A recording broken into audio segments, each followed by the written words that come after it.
আসসালামু আলাইকুম। সবাইকে স্বাগত জানাচ্ছি। আমি নাসরুল ইসলাম তন্ময়। শুরুতে বিআরবি কেবল সংবাদ শিরোনাম। বাংলাদেশের সর্বশেষ গুরুত্বপূর্ণ আপডেট সংবাদে আপনাকে স্বাগত। শুরুতেই সংবাদ শিরোনাম, পরে বিস্তারিত। প্রথমেই জানাবো, বিকেলে জুলাই ঘোষণাপত্র প্রকাশ, রাজধানীর মানিক মিয়া অ্যাভিনিউতে নিরাপত্তা জোরদার। ঐতিহাসিক জুলাই গণ অভ্যুত্থান দিবস উপলক্ষে জাতীয় সংসদ ভবনের সামনে মানিক মিয়া অ্যাভিনিউতে দিনব্যাপী নানা কর্মসূচি উৎসবের আয়োজন করা হয়েছে। আজ বিকাল 5টায় জুলাই ঘোষণাপত্র পাঠ করবেন অন্তর্বর্তীকালীন সরকারের প্রধান উপদেষ্টা প্রফেসর ডক্টর মোহাম্মদ ইউনূস। এরপর জানাবো, জনতার আদালতে প্রকাশ্যে হাসিনার প্রতীকী ফাঁসির রায় কার্যকর। বিডার হত্যাকাণ্ড, শাপলা হত্যাকাণ্ড, 24-এর গণহত্যার মাস্টার মাইন্ড স্বৈরাচার শেখ হাসিনার প্রতীকী ফাঁসি সম্পন্ন করেছে ছাত্র জনতা। আজ একটি মঞ্চে তার এই ফাঁসি রায় কার্যকর করেন ছাত্র জনতা। এ সময় তাকে কালেমা পড়ানো হয়, পাশাপাশি তাকে ফাঁসির রশিতে ঝুলিয়ে মৃত্যুদণ্ড কার্যকর করেন শিক্ষার্থীরা। এদিকে 1971 সাল ছিল স্বাধীনতা অর্জনের যুদ্ধ, আর 2024 সাল ছিল স্বাধীনতা রক্ষা করার যুদ্ধ বললেন তারেক রহমান। 1971 সালে দেশ ছিল পরাধীন, তখন স্বাধীনতা অর্জনের জন্য যুদ্ধ হয়েছিল, আর 2024 সাল ছিল স্বাধীনতা রক্ষার যুদ্ধ। আজ গণ অভ্যুত্থান দিবস উপলক্ষে এক ভিডিও বার্তায় বিএনপির ভারপ্রাপ্ত চেয়ারম্যান লন্ডন থেকে এই কথা জানিয়েছেন। এদিকে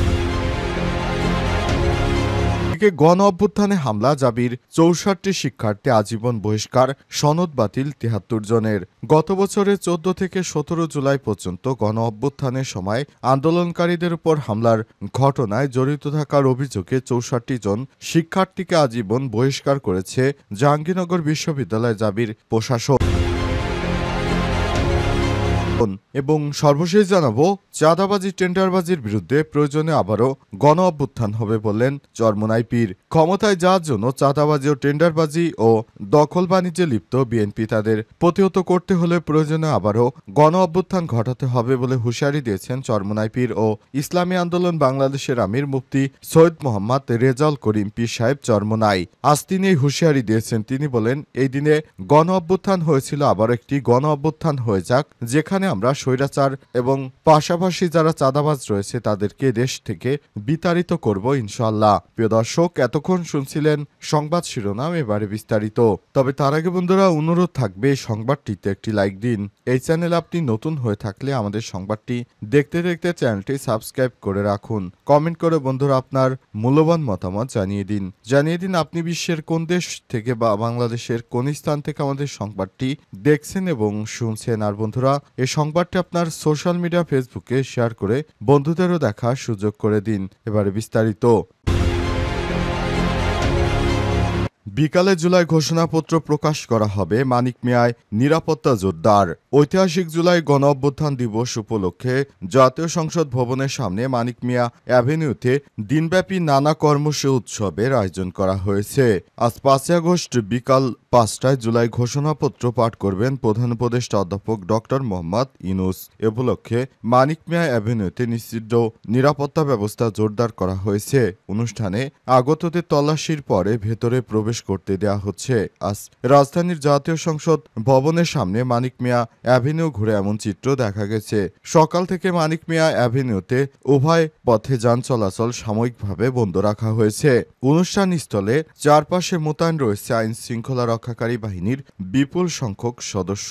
মঞ্চ এলাকায় প্রবেশের আগেই থাকছে একাধিক স্তরের তল্লাশি। সাদা পোশাকের দায়িত্ব পালন করছেন বিভিন্ন গোয়েন্দা সংস্থার সদস্যরা।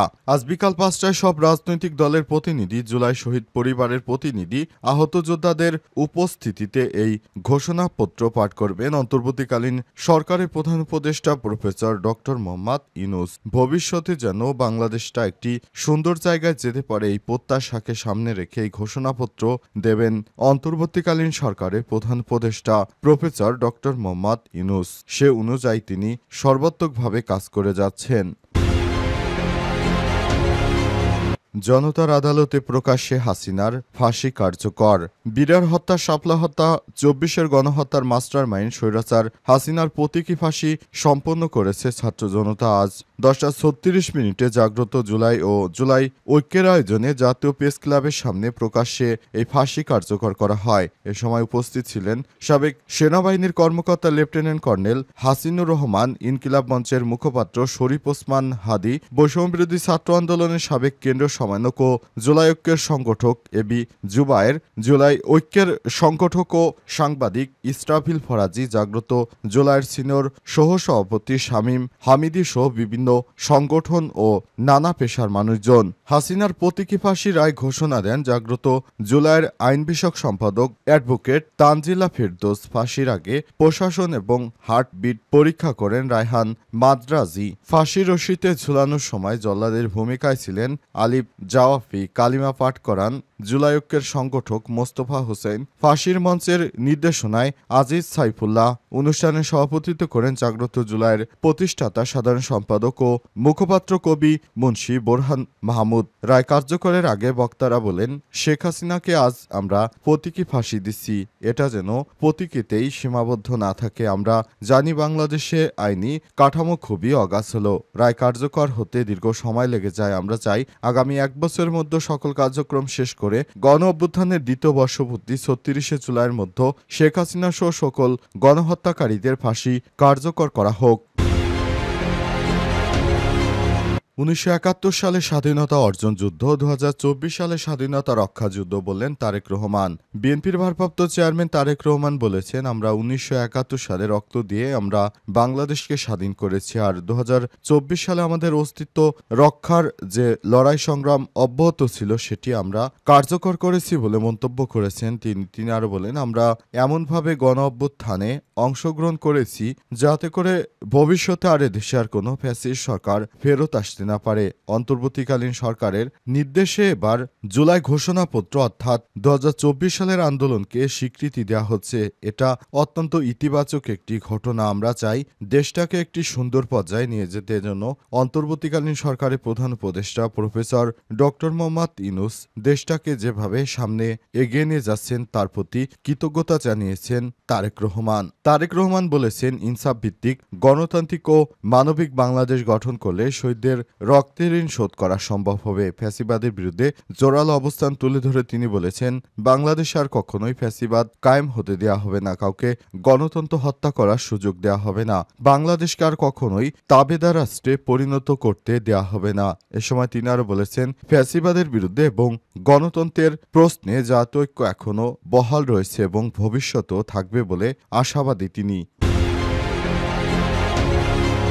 গণ অভ্যুত্থানে হামলা, জাবির ৬৪ শিক্ষার্থী আজীবন বহিষ্কার, সনদ বাতিল ৭৩ জনের। গত বছরের ১৪ থেকে ১৭ জুলাই গণ অভ্যুত্থানের সময় আন্দোলনকারীদের উপর হামলার ঘটনায় জড়িত থাকার অভিযোগে ৬৪ জন শিক্ষার্থীকে আজীবন বহিষ্কার করেছে জাহাঙ্গীরনগর বিশ্ববিদ্যালয়। জাহাঙ্গীরনগর বিশ্ববিদ্যালয়ের পক্ষ থেকে জানানো হয়েছে, যারা গণ অভ্যুত্থানের সময় আওয়ামী লীগের দোসর হিসেবে কাজ করেছে তাদের বিরুদ্ধে এবার অ্যাকশনে যাওয়ার সময় এসেছে। তাদেরকে কোনোভাবেই ছাড় দিতে চান না তারা।